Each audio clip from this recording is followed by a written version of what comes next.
The side-striped jackal is a medium-sized canid, slightly larger on average than the black-backed jackal. Its body mass ranges from 14 to 31 pounds, head and body length from 69 to 81 centimeters, and tail length from 30 to 41 centimeters. Shoulder height can range from 35 to 50 centimeters. The side-striped jackal is grayish-brown with a whitish strip fringed with black along each side of the body, and its bushy tail is mainly black, usually with a white tip. The jackal is an omnivore that eats invertebrates, insects, carrion, plant material, small animals, fruit, and scavenged kills. Their diet varies from area to area, but typically will stay the same. They catch various insects, mice, and birds by making a quick dash or pouncing action, but have never been recorded running or chasing any animals down to prey on. They tend to prey on the leftovers of other fast animal killings. Ah, he's eating it! Ah, Dad! Ah, Dad monkey! Run away!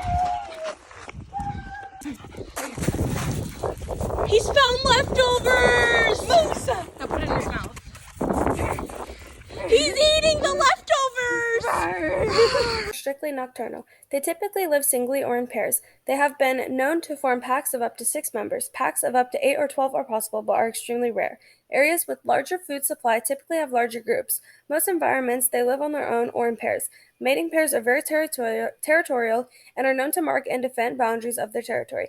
Jackals are very vocal creatures. Yipping calls are made for family gatherings and are different depending on which specific family. When threatened, these creatures make a very loud screaming vocalization. When seriously wounded, they will often change to a very low croak of pain rather than a high-pitched scream.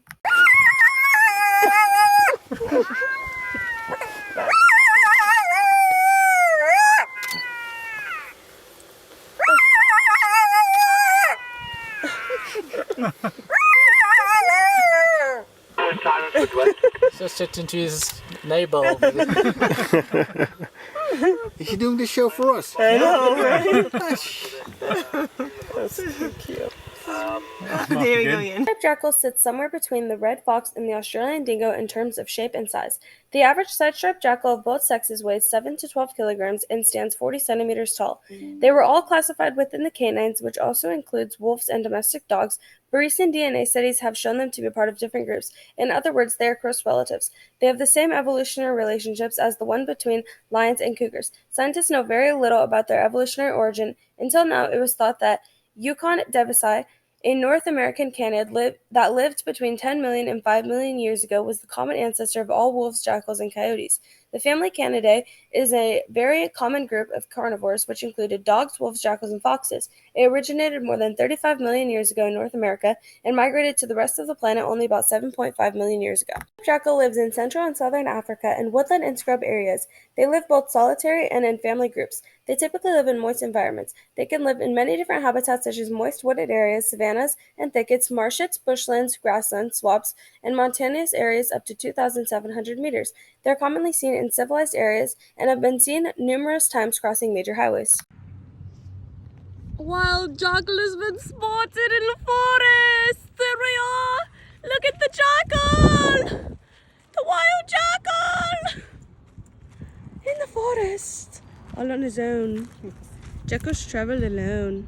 Striped jackals are found mostly in tropical Africa, ranging from 15 degrees north to 23 degrees south latitude.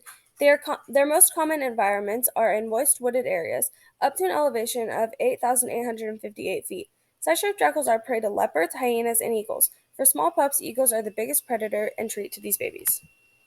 Impactful environmental issues in the Central African Republic is desertification, lack of water, and the destruction of the nature's wildlife due to poaching and mismanagement. The intrusion that the desert has taken on these countries' forest land is due to deforestation and soil erosion. A few strategies and solutions to help solve these ecological issues within the side-striped jackal's home environment located in Central Africa are to make new desertification laws, filter water to help stop pollution, end poaching, and help manage the wildlife better. Use soil-friendly agricultural practices such as different farming methods to help increase better biodiversity.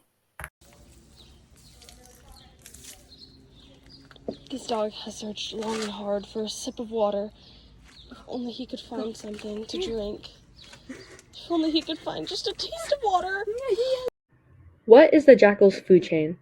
Jackals are omnivorous animals that rely on small birds and rodents. Jackals are prey to lions and hyenas. Small pups are also prey to eagles when born. The jackal's primary food pyramid contains 4 trophic levels: the primary consumers, insects; the secondary consumers, birds and rodents; the tertiary consumer, the jackal; and the apex predators, lions and hyenas. What would happen if the lion and hyena populations increased? An increase in lion and hyena populations would cause a major decrease in the jackal population. With this decrease, the secondary consumers, birds and rodents, would have an increase in their population sizes. This would then lead to a decrease in insects. What would happen if the jackal population increased? An increase in the jackal population would cause a decrease in the rodent and bird populations, but cause an increase in the insect, lion, and hyena populations. What would happen if there was an increase in the bird and rodent populations? An increase in these populations would cause a decrease in the insect population, but lead to an increase in the jackal population. Lions and hyenas will also experience an increase in size. What would happen if the insect population increased? An increase in the insect population would be beneficial for all trophic levels. Each level will gain more food because all increase in population size.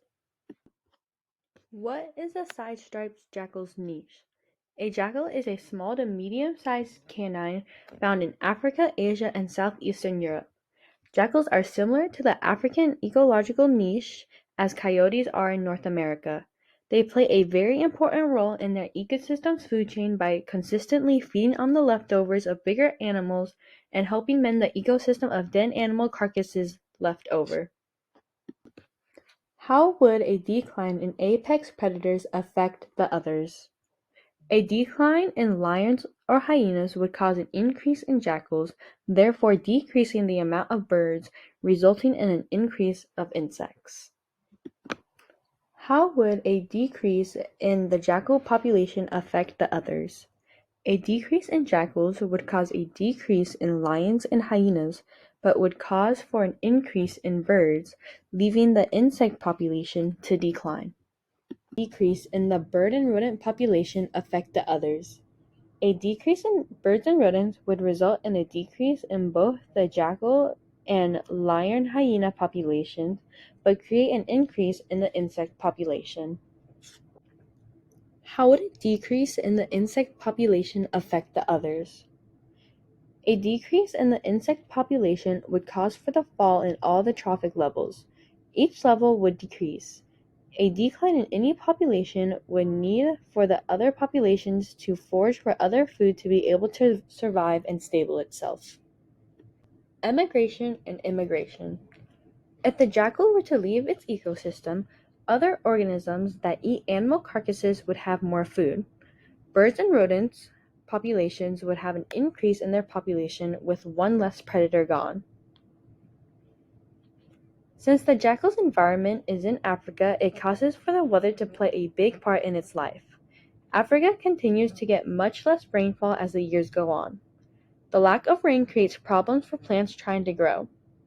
The rain in Africa often leaves it with little chance to provide for all, making it scarce. Invasive species in Africa. As of right now, Africa is 70% populated with invasive species. These invasive species threaten the water supply in Africa. Invasive species like pine trees use much of the little water that Africa already gets. This being said, any animal in Africa already has minimal water sources, making it harder for any population to survive in the conditions. To help the biodiversity in Africa, people and authorities are preserving the environment, limiting the amount of poaching and hunting of African animals like elephants and rhinos, and they are continuously stopping the illegal fishing and animal trade happening. Hi, I'm Emily. And I'm Elizabeth. And you're on the Bio Channel. Thanks for watching our marshmallow project about our side-striped jackal, starring Moose.